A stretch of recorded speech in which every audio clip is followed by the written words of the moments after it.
nasional dan global.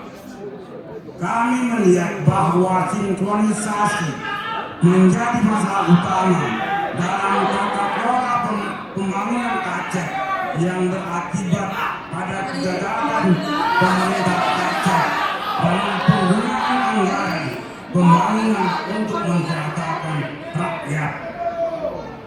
Peristiwa mangkraknya Waduk Gertau dan dikeluarkannya proyek Tol Aceh dari program strategis nasional tidak boleh terulang lagi di masa depan.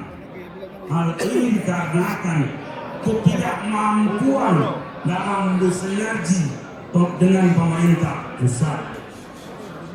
Kita bersyukur dalam pimpinan kami yang singkat beberapa waktu yang lalu telah berhasil